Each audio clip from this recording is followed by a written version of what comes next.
ओम नमो भगवते वासुदेवाय नमः। नमस्कार बंधुगण आपण मानक आम यूट्यूब चैनल को स्वागत। बंधुगण आज भिडियो आमे आपण मानक कहवाक जाऊँ 25 और 26 तारीखर दिन आपणकर किपरि सब्यस्त हेबो ता सहित जदि कहबा ए दुई दिन रे ଆପଣଙ୍କ ପାଇଁ ବିଶେଷ ଭାବରେ କିପରି ସ୍ଥିତି ରହିବ, କେଉଁ ସବୁ ଜିନିଷରେ ଆପଣଙ୍କୁ ଫାଇଦା ହେବ, କେଉଁ ସବୁ ଜିନିଷରେ ଆପଣଙ୍କୁ ସାବଧାନତା ଅବଲମ୍ବନ କରିବାକୁ ପଡ଼ିବ, ଆପଣଙ୍କର ଲଭ୍ ଲାଇଫ୍ କିପରି ରହିବ, କ୍ୟାରିୟର କିପରି ରହିବ, ବିଜନେସ୍ ଆଉ ବ୍ୟାପାର କିପରି ରହିବ, ତା ସହିତ ସ୍ୱାସ୍ଥ୍ୟର ମହତ୍ତ୍ୱପୂର୍ଣ୍ଣ ଇନଫର୍ମେସନ୍ ମଧ୍ୟ ଆମେ ଆପଣମାନଙ୍କୁ ଭିଡ଼ିଓରେ କହିବୁ। ଆଉ ଏ ଭିଡ଼ିଓ ଶେଷରେ ଆମେ ଆପଣମାନଙ୍କୁ କିଛି ଉପାୟ ବିଷୟରେ ମଧ୍ୟ କହିବୁ, ଯାହାଦ୍ୱାରା ଆପଣ ଏ ଦୁଇ ଦିନକୁ ଆହୁରି ଅଧିକ ଶୁଭ ଓ ମଙ୍ଗଳଦାୟକ ସାବ୍ୟସ୍ତ କରିପାରିବେ। ଆଗକୁ ଭିଡ଼ିଓ ଆରମ୍ଭ କରିବା ପୂର୍ବରୁ ଆମର ଆପଣଙ୍କୁ ରିକ୍ୱେଷ୍ଟ, ଯଦି ଆପଣ ଆମର ଏ ଚ୍ୟାନେଲରେ ନୂଆ କରି ଆସିଛନ୍ତି ଚ୍ୟାନେଲକୁ ସବସ୍କ୍ରାଇବ୍ କରନ୍ତୁ, ସାଙ୍ଗରେ ନୋଟିଫିକେସନ୍ ବେଲ୍କୁ ମଧ୍ୟ ଅନ୍ କରନ୍ତୁ, ଯାହାଦ୍ୱାରା ସମୟ ସମୟରେ ସହ ନୂଆ ନୂଆ ଭିଡ଼ିଓର ନୋଟିଫିକେସନ୍ ଆପଣଙ୍କୁ ମିଳିଯିବ। ତ ଆସନ୍ତୁ ଜାଣିବା କିପରି ରହିବ 25 ଆଉ 26 ତାରିଖର ଦିନ ଆପଣଙ୍କ ପାଇଁ। ଯଦି ସବୁଠାରୁ ପ୍ରଥମେ ଆମେ ଆପଣମାନଙ୍କୁ କହିବୁ ବିଶେଷ ଭାବରେ କି କ'ଣ ଆପଣଙ୍କ ପାଇଁ ଏ ଦୁଇ ଦିନରେ ବିଶେଷ ଭାବରେ ପଜିଟିଭ୍ ରହିବା ପାଇଁ ଯାଉଛି। ଯଦି କହିବା ଫ୍ରେଣ୍ଡସ୍, ଘର ପରିବାରରେ ଦୁଇ ଦିନରେ କୌଣସି ଶୁଭ କାର୍ଯ୍ୟ ସମ୍ପନ୍ନ ହେବାର ବିଶେଷ ସମ୍ଭାବନା ବନୁଛି। ପରିବାରର ଉତ୍ସବର ମାହୋଲ ମଧ୍ୟ ଆପଣଙ୍କର ବନିବ। ସନ୍ତାନ ପକ୍ଷକୁ ନେଇ ଏ ଦିନରେ ଆପଣଙ୍କର ଚିନ୍ତା ମଧ୍ୟ ବଢ଼ିପାରେ ତଥା ଆପଣଙ୍କୁ କୌଣସି ବି ପ୍ରକାରର କୌଣସି ସହଯୋଗ ପ୍ରାପ୍ତ ହେବାର ବିଶେଷ ଭାବରେ ଭଲ ସମ୍ଭାବନା ବନୁଛି। ଏମିତିରେ ଭାବି ଚିନ୍ତି ରଣନୀତି ନେଇକି କାର୍ଯ୍ୟ ଆପଣ କରନ୍ତୁ, ଯାହାଦ୍ୱାରା ଘରେ ଆପଣଙ୍କର ପଦପ୍ରତିଷ୍ଠା ବଢ଼ିବ। ଏହା ସହିତ ଆପଣଙ୍କର କୌଣସି ସ୍ୱପ୍ନ ମଧ୍ୟ ସାକାର ହେବାକୁ ଯାଉଛି। ସେଥିପାଇଁ ନିଜର କାର୍ଯ୍ୟ ଉପରେ ପୁରା ରୂପରେ ଆପଣ ଧ୍ୟାନ କେନ୍ଦ୍ରିତ କରନ୍ତୁ। କୋଉଠି ପୁଞ୍ଜି ନିବେଶ କରିବା ଆପଣଙ୍କ ପାଇଁ ଫାଇଦାମାନ ସାବ୍ୟସ୍ତ ହୋଇପାରେ।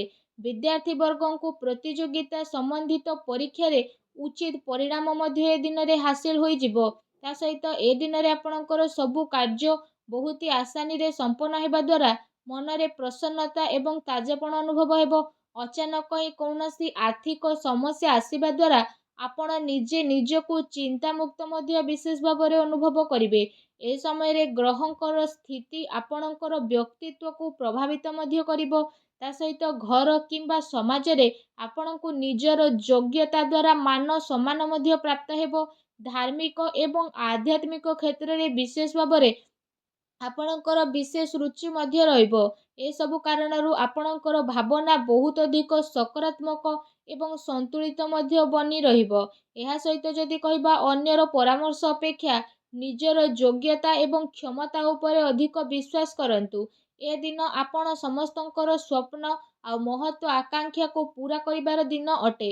ପୁରା ମନୋବଳ ଦ୍ୱାରା ନିଜର କାର୍ଯ୍ୟ ପ୍ରତି ଆପଣ ଏ ଦିନ ସମର୍ପିତ ରୁହନ୍ତୁ। ଏହା ସହିତ ପ୍ରପର୍ଟି ସମ୍ବନ୍ଧିତ ଅଟକି ଥିବା କାର୍ଯ୍ୟ ବିଶେଷ ଭାବରେ ଆପଣଙ୍କର ପୂରଣ ହେବ। ସେଥିପାଇଁ ନିଜର ଧ୍ୟାନ ଏସବୁରେ କେନ୍ଦ୍ରିତ କରନ୍ତୁ। ପଇସା ସମ୍ବନ୍ଧିତ ନିବେଶ ପାଇଁ ମଧ୍ୟ ଏ ଦିନ ଆପଣଙ୍କର ବହୁତ ଉତ୍ତମ ଭରା ରହିବ।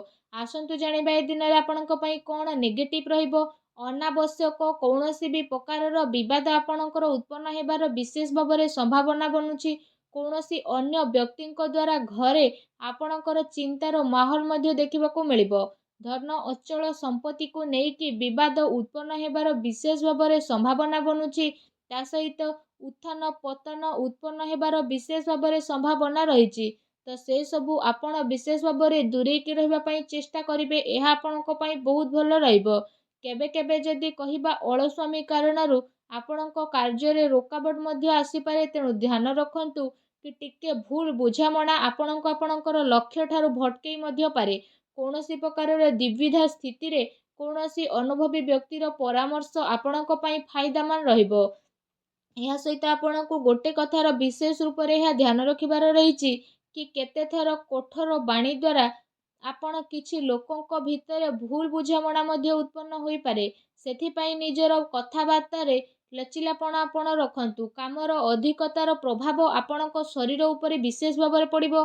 ସେଥିପାଇଁ ଆପଣ ଲଗାତାର ଆରାମ କରନ୍ତୁ। ଏହା ସହିତ ଯଦି କହିବା ଇଗୋ ଏବଂ ଅତି ଆତ୍ମବିଶ୍ୱାସର ଭାବନା ଆପଣଙ୍କର ମୁଖ୍ୟ କମଜୋରି ରହିବ।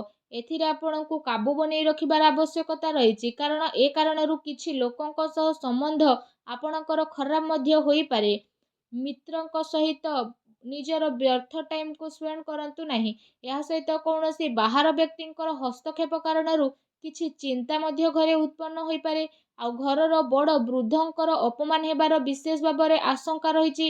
ଏହା ସହିତ ଖର୍ଚ୍ଚର ମଧ୍ୟ ଏ ଦିନରେ ଅଧିକତା ହେବା କାରଣରୁ ବଜେଟ୍ ମଧ୍ୟ ଆପଣଙ୍କର ବିଗିଡ଼ିପାରେ। ତେଣୁ ଆପଣ ସାବଧାନ ରୁହନ୍ତୁ। ଆସନ୍ତୁ ଜାଣିବା ଏ ଦିନରେ ଆପଣଙ୍କର ଲଭ୍ ଲାଇଫ୍ କିପରି ରହିବ। ପତି ପତ୍ନୀଙ୍କର ଆପୋଷିକ ମଧୁର ସମ୍ବନ୍ଧ ରହିବ। ତା ସହିତ ବ୍ୟସ୍ତତା ପରେ ମଧ୍ୟ ପରିବାର ସହ ଆପଣ ଆପଣଙ୍କର ଟାଇମ୍କୁ ସ୍ପେଣ୍ଡ କରିବେ। ଆଉ ଘରର ବାତାବରଣକୁ ଆହୁରି ଅଧିକ ଖୁସି ଭରା କରିବେ। ପରିବାର ସହିତ ମନୋରଞ୍ଜନ ଏବଂ ସପିଂରେ ଆପଣ ଆପଣଙ୍କ ଟାଇମ୍କୁ ସ୍ପେଣ୍ଡ କରିବେ। ଏହାଦ୍ୱାରା ଘରେ ଖୁସିର ମାହୋଲ ଆହୁରି ଅଧିକ ରହିବ। ତା ସହିତ ଅବିବାହିତ ଲୋକଙ୍କ ପାଇଁ ଏ ଦିନରେ କୌଣସି ଭଲ ପ୍ରସ୍ତାବ ମଧ୍ୟ ଆସିପାରେ, ଯାହାଦ୍ୱାରା ଆପଣଙ୍କ ମନ ବହୁତ ହି ପ୍ରସନ୍ନ ରହିବ। ଆସନ୍ତୁ ଜାଣିବା ଏ ଦିନରେ ଆପଣଙ୍କର ବ୍ୟବସାୟିକ କ୍ୟାରିୟର କିପରି ରହିବ। ପୂର୍ବ କିଛି ଦିନରୁ ଯେଉଁ ବିଜନେସ୍ ପାର୍ଟିରେ ଆପଣଙ୍କର ଭଲ କଥାବାର୍ତ୍ତା ଚାଲି ଆସୁଥିଲା, ଯଦି କହିବା ଏବେ ସେ ସବୁର ବହୁତ ଭଲ ପରିଣାମ ଆପଣଙ୍କୁ ସାମ୍ନାକୁ ଆସିବ। ମହତ୍ତ୍ୱପୂର୍ଣ୍ଣ ଉପଲବ୍ଧି ଏ ଦିନରେ ଆପଣଙ୍କୁ ପ୍ରାପ୍ତ ମଧ୍ୟ ହେବ। ଚାକିରି କରୁଥିବା ବ୍ୟକ୍ତିଙ୍କର କୌଣସି ଟାର୍ଗେଟ ପୂରା ହେବା ଦ୍ୱାରା ଆପଣଙ୍କର ଦିନ ଖୁସି ରହିବ। ବ୍ୟବସାୟିକ ସ୍ଥଳରେ ଆପଣଙ୍କର ଯଦି କହିବା ସ୍ଥିତି ବଢ଼ିବ। କର୍ମଚାରୀଙ୍କର ନିଜର କାର୍ଯ୍ୟ ପ୍ରତି ପୁରା ରୂପରେ ସମର୍ପଣ ଭାବ ମଧ୍ୟ ଦେଖିବାକୁ ମିଳିବ, ଯାହାଦ୍ୱାରା କାମ ସମୟରେ ସହ ଆପଣଙ୍କର ପୁରା ମଧ୍ୟ କରିବା ପାଇଁ ନଜର ଆସିବ। ଏହା ସହିତ ଯଦି ବିଶେଷ ଭାବରେ କହିବା ପ୍ରପର୍ଟି ବ୍ୟବସାୟରେ ଜଡ଼ିତ ବ୍ୟକ୍ତିବିଶେଷଙ୍କର କୌଣସି ବଡ଼ ଡିଲ୍ ହେବାର ସମ୍ଭାବନା ରହିଛି। ଏହା ସହିତ ପବ୍ଲିକ୍ ଡିଲିଂରେ ମଧ୍ୟ ବିଶେଷ ଭାବରେ ଆପଣଙ୍କୁ ଲାଭ ମିଳିବ। ଚାକିରି କରୁଥିବା ବ୍ୟକ୍ତିବିଶେଷଙ୍କୁ କୌଣସି ଅଫିସିଆଲି ଯାତ୍ରା କରିବା ପାଇଁ ପଡ଼ିପାରେ। ମିଡ଼ିଆ ତଥା ମାର୍କେଟିଂ ସମ୍ବନ୍ଧିତ ବ୍ୟବସାୟ ଜଡ଼ିତ ବ୍ୟକ୍ତିବିଶେଷମାନେ ଏ ଦିନରେ କୌଣସି ମହତ୍ତ୍ୱପୂର୍ଣ୍ଣ ଉପଲବ୍ଧି ମଧ୍ୟ ହାସିଲ କରିବେ। ସେଥିପାଇଁ ନିଜର ସମ୍ପର୍କ ସୂତ୍ରଙ୍କ ସହ ଅଧିକରୁ ଅଧିକ ଟାଇମ୍କୁ ବ୍ୟତୀତ କରନ୍ତୁ। ଏହା ସହିତ ଏ ଦିନରେ ଆପଣଙ୍କୁ କାର୍ଯ୍ୟକ୍ଷେତ୍ରରେ ପରିଶ୍ରମର ଅନୁରୂପ ଉଚିତ ପରିଣାମ ମଧ୍ୟ ହାସିଲ ହେବ, ଯାହାଦ୍ୱାରା ଆପଣଙ୍କର ମନ ମଧ୍ୟ ବହୁତ ଅଧିକ ପ୍ରସନ୍ନ ରହିବ। ଆସନ୍ତୁ ଜାଣିବା ଏ 2 ଦିନରେ ଆପଣଙ୍କ ସ୍ୱାସ୍ଥ୍ୟ କିପରି ରହିବ। ଏ ଦିନରେ ଆପଣଙ୍କୁ କୌଣସି ସମୟରେ ଥକାପଣ ଏବଂ କମଜୋରି ମଧ୍ୟ ଅନୁଭବ ହୋଇପାରେ।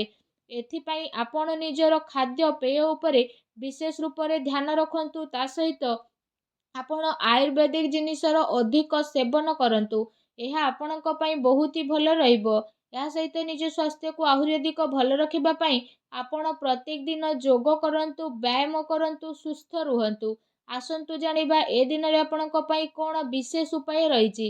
ଏ ଦିନରେ ଆପଣ ସ୍ନାନ ଆଦି ବିଶେଷ ଭାବରେ କରିସାରିବା ପରେ ଭଗବାନ ଶ୍ରୀରାମଙ୍କ ମନ୍ଦିରକୁ ଯାଆନ୍ତୁ ଏବଂ ସେଠି ଡାହାଣ ହାତର ଆଙ୍ଗୁଠିରେ ଭଗବାନ ହନୁମାନଙ୍କର ମୁଣ୍ଡରେ ସିନ୍ଦୁର ଲଗାନ୍ତୁ। ଆଉ ସୀତା ମାତାଙ୍କ ଚରଣରେ ଲଗାନ୍ତୁ ଏବଂ ନିଜର ମନୋକାମନାକୁ ମାଗନ୍ତୁ। ଏପରି କରିବା ଦ୍ୱାରା ଭଗବାନ ବଜରଙ୍ଗବାଲି ବହୁତ ଶୀଘ୍ର ପ୍ରସନ୍ନ ହେବେ। ଆଉ ଆପଣଙ୍କର ସମସ୍ତ କଷ୍ଟକୁ ଦୂର କରିବେ ଏବଂ ଆପଣଙ୍କର ସବୁ ମନୋକାମନାକୁ ମଧ୍ୟ ପୂରଣ କରିବେ।